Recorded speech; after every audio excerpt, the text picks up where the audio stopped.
Hello students, जैसे कि आप सभी लोगों को पता है CSAS पोर्टल फेज़ 1 के रजिस्ट्रेशन स्टार्ट हो चुके हैं। तो आप लोगों को इंपॉर्टेंट डॉक्यूमेंट्स अपने इकट्ठे करके रखने हैं ताकि at the time of registration आप किसी भी तरह की भूल चूक ना करो और आप अच्छे से अपना रजिस्ट्रेशन कर पाओ, क्योंकि एक छोटी सी गलती आपके लिए बहुत भारी पड़ सकती है। So let's start with this. सबसे पहले मैं आप सभी लोगों को थोड़ा सा डिटेल करना चाहूँगी, क्योंकि बिना CSAS पोर्टल पर रजिस्टर किए आप ड्यू के अंदर इंटर नहीं कर सकते। तो मैंने यहाँ पर फिजिकल डॉक्यूमेंटेशन में भी क्या क्या चीज़ों की रिक्वायरमेंट पड़ती है वो भी मैंशन किया हुआ है। बट उससे पहले जान लीजिए, अगर आप ड्यू की काउंसलिंग प्रोसेस में पार्टिसिपेट कर रहे हैं तो उसमें 3 फेजेस होंगे। फेज 1 रजिस्ट्रेशन का, फेज 2 आपके कोर्सेज और प्रेफरेंसेस को फिल करने का, और फेज 3 में आपको एलोकेशन दिए जाएंगे कॉलेज के, राइट, और कोर्सेज के। बी श्योर ऑफ दिस कि फेज 1 आपका, बहुत सारे बच्चे पूछेंगे कि कब एंड होने वाला है, तो अभी इसका कोई डेट नहीं आया है। फेज 1 आपका चलता रहेगा। फेज 2 आपका CUET के रिजल्ट के बाद रिलीज किया जाएगा, और फेज 1 और फेज 2 पैरेलल भी चलते रहते हैं, राइट। बट बाद में वो आपके फेज 1 की डेट को एंड कर देंगे एक टाइम पे। बट अपना फेज 1 आप बहुत अच्छे से फिल करिएगा। जनरल, EWS और OBC NCL के लिए 250 रुपये फीस है। SC ST और PWBD के लिए 100 रुपीज़ फीस है इसके रजिस्ट्रेशन के लिए। ध्यान रखिएगा, बिना एप्लीकेशन नंबर के आप CUET या CSAS पोर्टल पर रजिस्टर नहीं कर सकते। नेम, फोटोग्राफ, सिग्नेचर आपका ऑटो इंटीग्रेटेड रहेगा। आपकी ईमेल आईडी और आपका नंबर जिसके थ्रू आप CUET रजिस्ट्रेशन कर रहे हैं या CSAS पोर्टल का रजिस्ट्रेशन कर रहे हैं वो बहुत इंपॉर्टेंट है, वो सेम होना चाहिए। इसके साथ साथ मैं आप सभी लोगों को बता दूं कि आप सभी लोगों को Google Chrome web browser use करने की एडवाइस दी गई है, क्योंकि उससे आप बहुत ही फाइन CSAS रजिस्ट्रेशन कर सकते हैं। साथ ही साथ में आपकी पासवर्ड और ईमेल आईडी आपके लिए बहुत इंपॉर्टेंट है, तो इसे संभाल कर रखिएगा। Now let's start with this. सबसे पहले CUET UG 2025 में आपको एप्लीकेशन नंबर की ज़रूरत तो पड़ेगी ही पड़ेगी, जो बहुत इंपॉर्टेंट है आपके लिए, बिना इसके आप रजिस्टर नहीं कर सकते। सेकंड, आपको आइडेंटिटी प्रूफ की ज़रूरत पड़ेगी, तो आपके पास Aadhaar card, PAN card, voter ID card, driving licence, passport, school ID card, या फिर आपके पास कोई other valid government ID card होता है तो आप वो यूज़ कर सकते हैं। इनमें से कोई भी चल जाएगा। सेकंड, आपके डॉक्यूमेंट्स बहुत इंपॉर्टेंट है। स्पेसिफिकली आपका क्लास 10 का सर्टिफिकेट, क्योंकि आपकी जो डेट ऑफ बर्थ है वो उसी से ही मैच करी जाएगी। सो आपका क्लास 10 का सर्टिफिकेट, मार्कशीट, 12th का सर्टिफिकेट और मार्कशीट होनी चाहिए। क्लास 10 के सर्टिफिकेट में आपका नेम, आपकी डेट ऑफ बर्थ और आपके पेरेंट्स का नेम स्पेसिफिकली होना चाहिए प्रॉपर। और ये जो डॉक्यूमेंट्स हैं आपको वो 100 KB से 500 KB के बीच में अपलोड करने हैं, और ये आपके फॉर्मेट में जिस होंगे वो होगा JPG, JPEG या फिर PNG। वहीं अगर मैं बात करूं फोटोग्राफ्स की और सिग्नेचर की, तो वो CUET वाले ही होने चाहिए। ऑब्वियसली पासपोर्ट साइज़ के हों वो, और 30 KB से लेकर के उसका साइज़ आपका 100 KB तक होना चाहिए। इस चीज़ का भी आपको ध्यान रखना है। JPG, JPEG और PNG में ही ये होगा, राइट। इसकी फोटोग्राफ तो आप अपलोड करोगे ही करोगे, प्लस आपकी जो साइन होगी वो आपकी स्कैन कॉपी लगेगी। इसके बाद अगर मैं बात करूं कैटेगरी सर्टिफिकेट की, तो आपका SC ST OBC NCL EWS, right, जो भी आप सर्टिफिकेट यूज़ कर रहे हो आपको सेंट्रल लेवल का सर्टिफिकेट यूज़ करना है, और 31 मार्च 2025 के बाद का यूज़ करना है। इसका भी आपको खास ख्याल रखना है, और ये भी आपका 100 KB से लेकर के 500 KB तक का होना चाहिए इन JPG, JPEG और PNG फॉर्म में। याद रखिएगा, आप इसकी स्कैंड कॉपी अपलोड करिएगा, और साथ ही साथ में इसको सेल्फ अटेस्ट भी कर दीजिएगा। That will be the perfect one. इसके बाद मैं आप लोगों को बता दूं, अगर आप किसी स्पेसिफिक कोटा से बिलोंग करते हैं तो उसके लिए भी आपके पास अगर सर्टिफिकेट है तो, या फिर अगर आपके पास एफिडेविट है, ठीक है, तो आप वो भी लगा सकते हैं, जो कि नोटरी ऑफिस से बहुत ही ईजिली बन जाता है। सुपर न्यूमरी कोटास के लिए स्पेसिफिकली वहाँ पर ऑप्शन अवेलेबल होगा।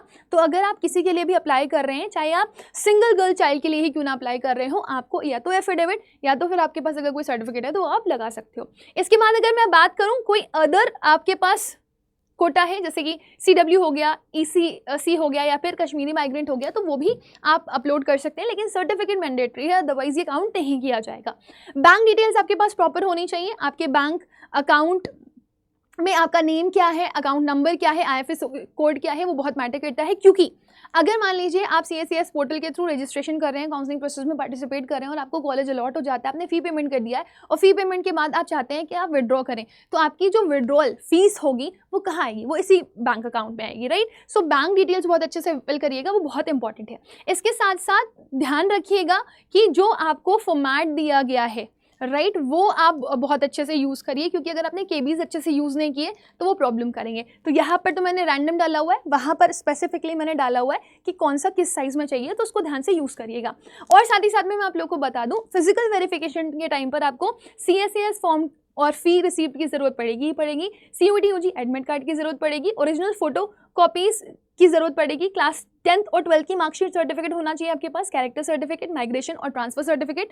ट्रांसफर सर्टिफिकेट इन केस आपको यूज़ पड़ेगी तब जब, जैसे सपोज अगर आप में से कोई भी बच्चा ऐसा है जो किसी और यूनिवर्सिटी में एडमिशन ले चुका है क्योंकि वो ड्रॉप ले रखा था, तो वो किसी और जगह पर पढ़ रहा था, तो उसको ज़रूरत पड़ेगी सर्टिफिकेट की, तो उस जगह पर भी रिक्वायरमेंट पड़ेगी। तो माइग्रेशन और आपके ट्रांसफर सर्टिफिकेट बहुत इंपॉर्टेंट है। CUET एडमिट कार्ड की भी ज़रूरत पड़ेगी और CSCS रजिस्ट्रेशन प्रिंट आउट की भी ज़रूरत पड़ेगी। ये बहुत इंपॉर्टेंट पार्ट होता है आपका। और साथ ही साथ में आपका ID प्रूफ कोई भी हो सकता है, Aadhaar card, right, voter ID, PAN card, etcetera, कोई भी चलेगा। आपका ECA, PW, कोटा सर्टिफिकेट, कोई भी सर्टिफिकेट चाहे वो स्पोर्ट्स का हो, मेडिकल का, वो ज़रूरी है। इवन आपका गैप ईयर सर्टिफिकेट भी ज़रूरी है, जो कि आपको आसानी से नोटरी ऑफिस से बन करके मिल जाएगा। इस चीज़ का ध्यान रखिएगा। प्रिंटेड CSCS फॉर्म और फी रिसीप्ट बहुत ज़्यादा ज़रूरी है। जो भी आपको कॉलेज अलॉट होगा उसकी जो फी रिसीप्ट आपको मिलेगी वो भी आपके लिए ज़रूरी है। बिना उसके आपका फिजिकल वेरिफिकेशन अप्रूव नहीं होगा। चेकलिस्ट में आपको थोड़ी बहुत चीज़ों का ध्यान रखना है, जैसे अपने ओरिजिनल और स्कैन कॉपीज़ को एक जगह इकट्ठा करके रखिए। मतलब आपके पास दोनों चीज़ें होनी चाहिए, अपने ओरिजिनल डॉक्यूमेंट्स भी होने चाहिए और साथ साथ में स्कैन डॉक्यूमेंट्स भी होने चाहिए, क्योंकि कभी भी किसी की भी रिक्वायरमेंट पड़ सकती है। फाइल फॉर्मेट्स ध्यान रखिएगा, साइजेस ध्यान रखिएगा, जो मैंने ऑलरेडी आप लोगों को बताए हुए हैं। आपकी सेल्फ अटेस्टेड कैटेगरी सर्टिफिकेट्स आपके पास होनी चाहिए, वो बहुत इंपॉर्टेंट है। और जो पेमेंट मेथड है उस पर थोड़ा सा चेक रखिएगा, क्योंकि वो बहुत इंपॉर्टेंट है। आप कहाँ से पे कर रहे हैं आपके पास डिटेल होनी चाहिए, क्योंकि जब तक आपके पास प्रूफ नहीं है ना, तो फिर आप कहीं पर भी सफ़र कर सकते हो, क्योंकि ये सब कुछ जो भी प्रोसेस है वो ऑनलाइन है और कहीं पर भी टेक्निकल ग्लिच आप फेस कर सकते हो, जिससे आपको प्रॉब्लम हो सकती है। इसके अलावा मैं आप सभी लोगों को बता दूं, आप अपना नेम डबल चेक कर लीजिएगा, अपना date of birth double check कर लीजिएगा, क्योंकि वो सबसे बड़ा प्रॉब्लम आपके लिए बन सकता है। अदरवाइज आप सोचो ना, आप इतने सारे प्रोसेस कंप्लीट करके गए हो और कुछ भी मिसमैच हो गया तो आपका जो भी अलॉटमेंट है वो कैंसिल कर दिया जाएगा। ठीक है, डिस्क्रिपेंसीज बहुत प्रॉब्लमेटिक होती हैं, it can result in correction queries and affidavit also. So उसमें आप सफ़र कर सकते हो, तो उसका ध्यान रखिएगा आप खास करके। और सबसे बड़ी चीज़ ये है, आपको जो भी लिस्टेड डॉक्यूमेंट है वो बहुत ही ध्यान से अपलोड करने हैं while registering on CSCS portal, क्योंकि बाद में कॉलेज वेरिफिकेशन में सारी चीज़ें चेक होती हैं। मैंने आपको पहले भी बताया, कोई भी मिसमैच मिलता है तो फिर आपका एडमिशन कैंसिल हो सकता है। अगर आप चाहते हैं कि आपका प्रोसेस पूरा स्मूथ तरीके से हो और आप आराम से काउंसलिंग को प्रॉपर्ली डील कर पाओ, तो आपके डॉक्यूमेंट्स बहुत ही परफेक्टली नीट वे में ऑर्गेनाइज होने चाहिए। सो जितना अच्छा करना चाहते हो आप उसको, तो उसको एक फाइल में ही अरेंज करके रखो, जो बहुत बेस्ट है, क्योंकि आपको ये बार बार ज़रूरत पड़ने वाली है। Because this is not only the one university जिसके लिए आप रजिस्टर कर रहे हो, आप बाकी यूनिवर्सिटीज़ के लिए भी रजिस्टर करोगे तो भी आपको इनकी ज़रूरत पड़ेगी। रेस्ट अगर आपको मिनट पर किसी भी चीज़ की काउंसलिंग चाहिए या गाइड आपको ज़रूरत है, आपको नहीं समझ में आ रहा कौन से कोर्स के लिए जाएँ, कौन सी यूनिवर्सिटी के लिए जाएँ, क्या आपके लिए ज़्यादा बेहतर रहेगा, तो आप सारथी या सारथी प्राइम में एनरोल कर सकते हो। सारथी प्राइम में हम आपको 1-to-1 मेंटरशिप दे रहे होंगे।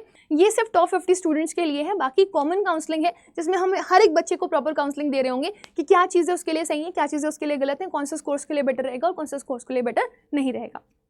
कोर्स बहुत मैटर करता है यहाँ पर। तो आप इन बैचेस के लिए Y484 कोड के साथ जा सकते हो, ये आपको काफ़ी हेल्प करेंगे। यहाँ पर आपको एक्सपर्ट फैकल्टीज़ की गाइडेंस के साथ प्रेफरेंस शीट क्रिएटर मिल रहा है, जो बहुत इंपॉर्टेंट है DU के लिए। लाइव काउंसलिंग क्वेश्चन सेशंस मिल रहे हैं, गाइड बुक मिल रही है, step by step form filling process बताया जाएगा, आपको प्रेफरेंस फिलिंग बताई जाएगी, आपको रिकॉर्डेड सेशंस भी अवेलेबल होंगे। आपके जो भी डाउट्स और क्वेरीज के ऊपर बेस्ड होंगे, जो स्पेसिफिक होते हैं, whether it is of comparison of courses, comparison of college, या फिर आपके डॉक्यूमेंट्स रिलेटेड हो। इवन आपको काउंसलिंग पोर्टल का एक्सेस मिल जाएगा, आपको आपका ग्रुप मिल जाएगा CUET टॉपर का, जहाँ पर आपको 24/7 एक्सेस मिलेगा चैट करने का। प्रीमियम में आपको स्पेसिफिक फीचर्स मिल जाते हैं, आपको एक्सेस मिल जाता है उस ग्रुप का जिसमें प्रीमियम एक्सपर्ट्स होते हैं, स्पेसिफिकली जो आपको डील कर रहे होते हैं। उसमें आपको 3 वीडियो कॉल्स मिल जाती हैं, जो मतलब ऑलरेडी टीचर ले रहा होगा, स्पेसिफिक एक्सपर्ट ले रहा होगा और आपसे डाउट क्लियर कर रहा होगा। 1-to-1 एक्सपर्ट गाइडेंस भी मिलेगा अगर आप इंडिविजुअली इंटरेक्ट करना चाहते हो तो। और अगर आप में से कोई भी बच्चा ऐसा है जो इस साल ड्रॉप लेने का सोच रहा है और 2026 के लिए प्रिपेयर करने का सोच रहा है, तो महापैक भी अवेलेबल है। So if you want to go ahead with this, तो आप इसके लिए भी जा सकते हो with the code Y484। But ये ध्यान रखिएगा, आप अगर कहीं पर भी जा रहे हैं, whether of counselling, whether of 2026 batch, आपको ऑल कोर्सेज में जाना है, UG PG एग्जाम्स में जाना है। जैसे ही आप UG PG एग्जाम्स में जाएंगे, काउंसलिंग सेक्शंस में आपको ये 2 सेक्शंस मिलेंगे। ये है सारथी प्राइम। सारथी प्राइम आपका 2177 का है, लेकिन जो सारथी है आपका वो आपको 999 की कॉस्ट का मिल रहा है। महापैक का अगर कोई स्टूडेंट है तो डिस्क्रिप्शन बॉक्स में आपको एक लिंक प्रोवाइड किया गया है, आप उसको फिल कर सकते हैं कि आप महापैक के स्टूडेंट हैं, उसकी डिटेल फिल करके तो आपको मिनिमम कॉस्ट पर ये प्रोवाइड किया जाएगा।